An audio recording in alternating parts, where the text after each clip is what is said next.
Oh, perfect timing, Yagami-san. And here I was about to go without you. Are you ready to visit Mamiya-san?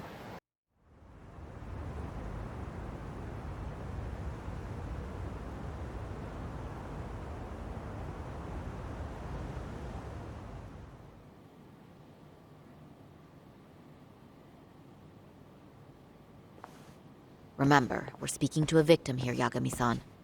One whose assailant we defended in court. If we had tried to make an appointment, she probably would have declined outright. Not sure showing up unannounced is much better, so let's just hope she's willing to talk. Yes, there's no way around it. It's a risk we had to take. Well, here goes nothing. Yes?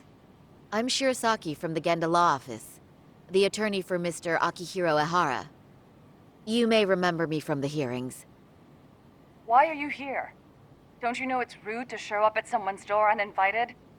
I understand, but we have a pressing matter that directly concerns you. If we could do this another way, we would. I apologize for any inconvenience. I'm sorry, but the trial's over and done with. You know I can legally turn you away. You're right, but I'm only asking a moment of your time. Please, would you mind? I don't have time for this. I'm going to have to ask you to leave. Wait, before you do that. Sorry to butt in. I'm Yagami, a detective helping Saori here out. And? Are you aware of the trending video that's leading people to believe Ehara committed murder? Thing is, the victim was confirmed to be alive in Yokohama until the morning of your own incident. And since Ehara was on the train with you, they're ruling him out as a murder suspect. So, what is it you're getting at? Just trying to ensure you're in the clear from any of that unfortunate business. If we could do this now, we'd never bother you again. All we need is 10 minutes of your time. How absurd. We're only trying to help, but if later would work better for you, we could always come back another time. With our supervisor, of course. That visit would probably be more formal. There'd be paperwork, audio tapes, you know the drill. You'll want to clear your schedule. Now, would you prefer to schedule a date to accommodate a more formal interview? You said 10 minutes if we do it now, right? We'll make it as painless as possible. All right. Hold on. We really do appreciate it. Well, I'm impressed. I'm also not sure I should trust a word you say ever again. Really? I did get us in the door, didn't I? I'm joking. I do appreciate the help. Now let's not screw this up. This is likely the only conversation we'll have with Mamiya-san.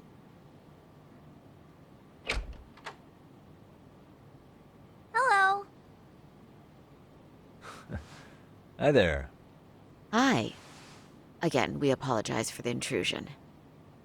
Let's just get this over with already.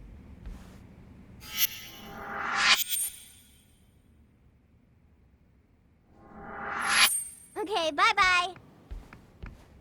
We'll make this quick.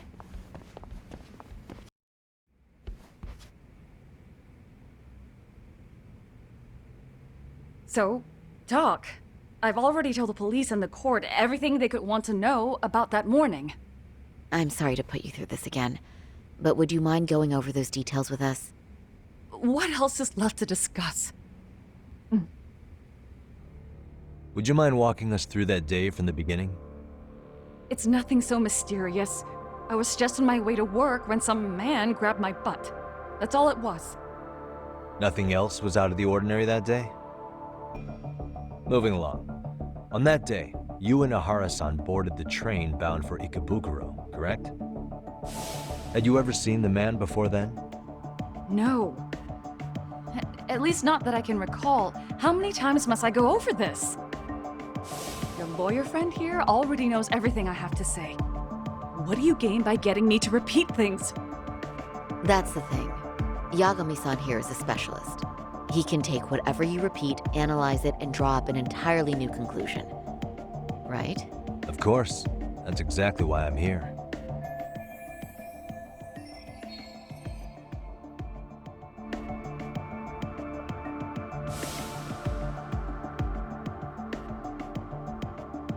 In the security footage as you stepped onto the train, it looks like Ihara-san stepped right behind you. Were you aware of his presence at this point? I was. It felt like someone kept pushing up against me with no sense of personal boundaries. I remember second-guessing myself at the time, thinking it was normal for the train to be that packed. Then the train took off while you were stuck in that situation. Yes. And then I felt the back of his hand against me. It kept getting worse from there, to the point where he went under my skirt. And the pig had the nerve to write it off as an accidental brush on a crowded train. But that kind of touch wasn't accidental. He even grabbed at me. I just stood there, frozen. I couldn't see who was touching me. I had no idea what to do. I wanted to scream. But what if he just played it off?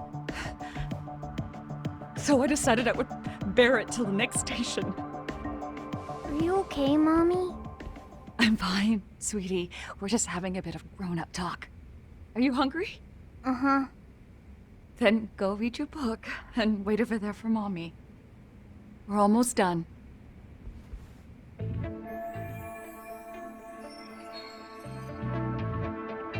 You said the abuse lasted the entire 6 minutes between Ikebukuro and Shinjuku Station. Did you see the groper's face at any time during that span? No. I was too terrified to look. And I thought, even if I did, he'd just pull away and escape. But just as the train was pulling into Shinjuku, I reached back and grabbed the hand on me. That's when I saw his face. Of course, he shook me off as the doors opened, but I'd already gotten a clear look at him. He must have known I could turn him in at that point. So he ran, and I chased after. Right. That was captured by the station's security cameras. Great job tailing him in such a crowded space. On that note, did you ever happen to lose sight of Ihara-san while running? This cat was pretty easy to spot, and no one else was bolting off the platform like that, so I never lost sight of him. At that point, I could feel my voice returning, so I just screamed, "That man grabbed me!" I'm glad there were good Samaritans nearby. Well, on the same day, at 6:30 a.m. in Yokohama, a student teacher named Hiro Mikoshiba was sent off to work by his mother. But he was soon abducted near his home, only to be found dead much later in Ijincho. If this footage is authentic, then Ihara-san couldn't have been your assailant. The victim's estimated time of death and Ihara-san's time of arrival in Tokyo simply don't allow for it. Thank you very much for your time. Yes, and rest assured, this will be the last time you see us. Our apologies for the unexpected visit, and for dredging up unpleasant memories.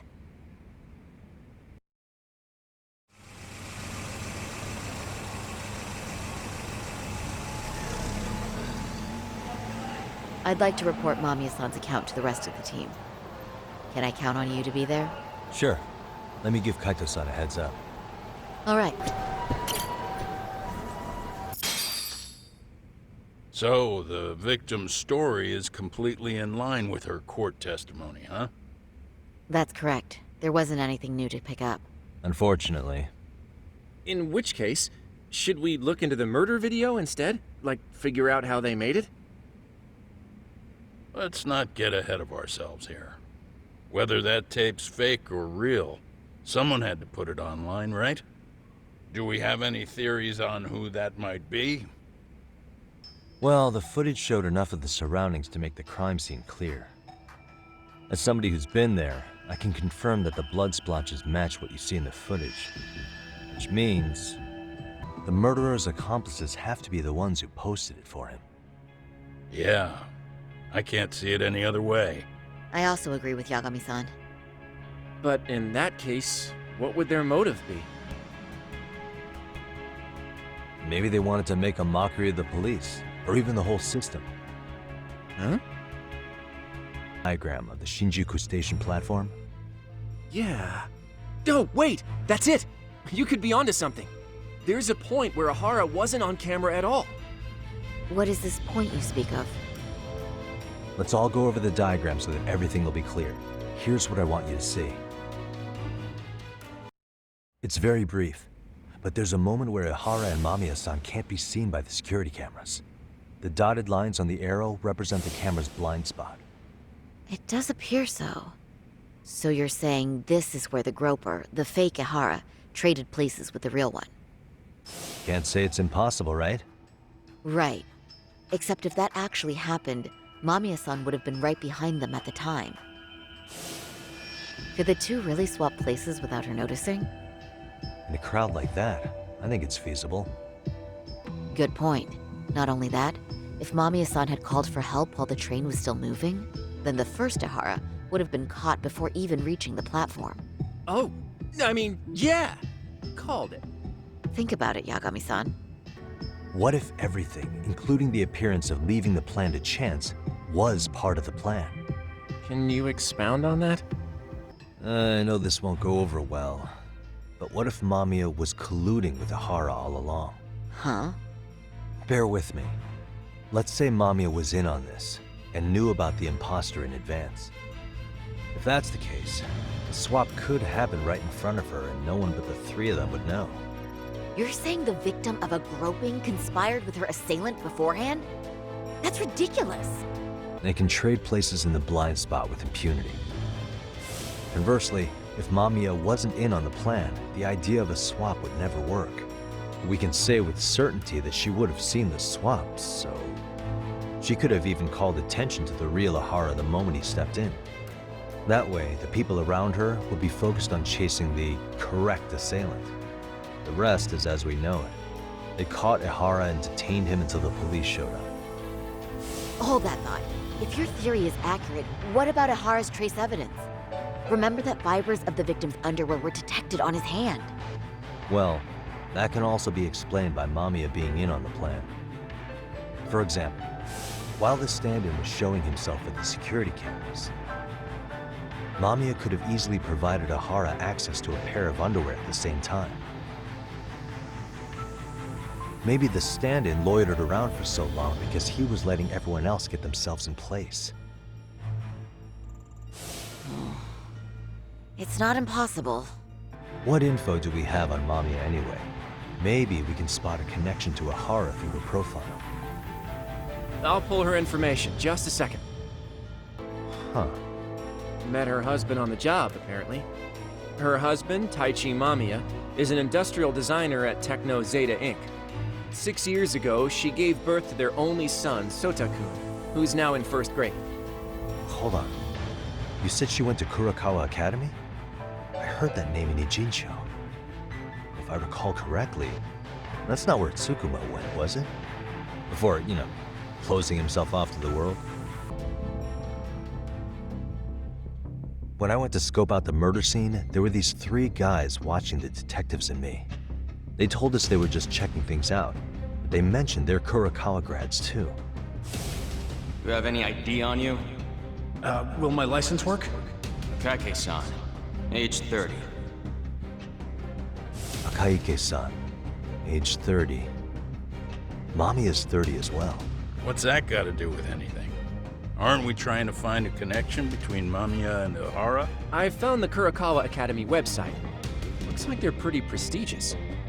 It's in Tokyo, specifically in Ota. Pretty close to where Mamiya lived.